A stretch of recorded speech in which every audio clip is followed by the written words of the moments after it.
So the episode starts off in 1865 Chicago. We have Renslayer and Miss Minutes sitting in the barn going over their plan they got from He Who Remains to fix everything. At least that's what they say it is. So Miss Minutes informs Renslayer that she has to take a TVA guidebook and place it on a young variant of He Who Remains' windowsill in order to get the plan rolling. And even though she's not quite sure why she has to do it, she trusts the plan and does it anyway. So now we pan back to Loki, Mobius, Obi, and everybody else, and they're hard at work still trying to figure out how to regulate everything because, surprise, surprise, that bombing did not work and the timelines are all growing back again. So while they're all gathered together, Loki, Mobius, and the rest, they ping a point in 1893 in which Renslayer and Miss Minutes had traveled to, so Loki and Mobius decided to follow them there. And when they saw these three totems, Mobius explains, they had Odin, of course, and then Thor, and then Balder the Brave. And what Mobius had to explain was who Balder the Brave was. And let me explain it to you guys so you guys know and understand why this is important. So for those of you who don't know who Balder the Brave is actually known as Balder Odinson, and he is the half-brother of Thor and Loki. And he was supposed to be introduced in Doctor Strange 2 as one of the Illuminati seeds, or one of the choices for it at least, and just never made it through. And I guess they wanted to remedy that and bring him in, actually, so I'm glad they fixed that.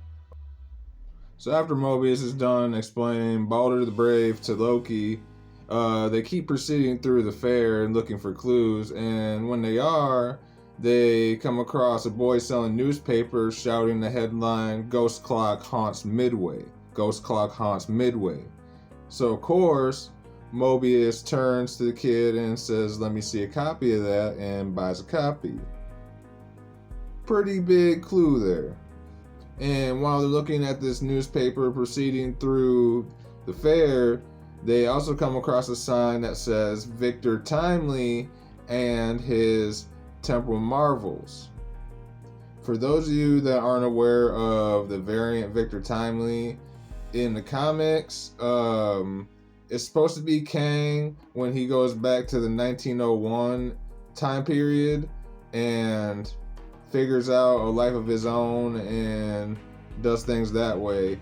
But I think the MCU is changing his origin and making him from 1860 Chicago, which I kind of like. It makes it a little more realistic.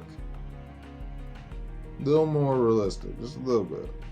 And when Victor Timely starts his presentation, it appears to be an early version of the temporal loom, which is the device they need to fix everything pretty much, or they think they need to fix everything pretty much.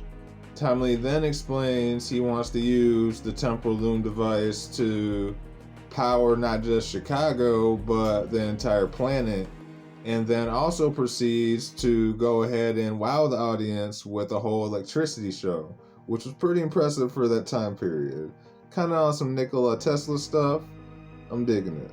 Right after his presentation, Timely began a bidding war on his loom prototype, and it went all the way up to $1,000, starting from a $500 offer that was made.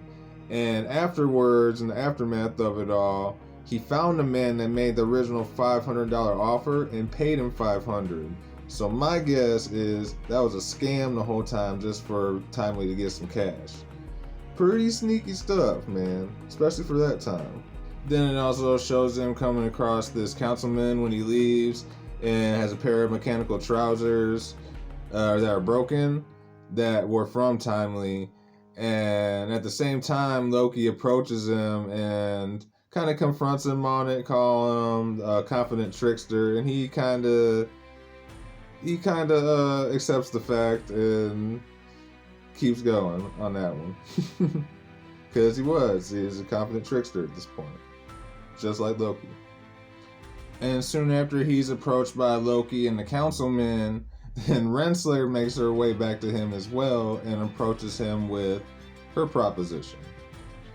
They all try to explain, of course, they need to borrow him, but angry businessman who realizes he got ripped off starts chasing Victor throughout the town. And this causes Victor to kind of go on a chase throughout the town and eventually get away from the businessman, only to run back into Loki, and this time Sylvie. So Sylvie eventually corners Loki and Victor and constricts Victor to a wall while dealing with Loki, and Loki's pleading for her not to kill Victor and eventually they just get into a magic fight basically, which ended in a stalemate, blowing them both back and separating everybody.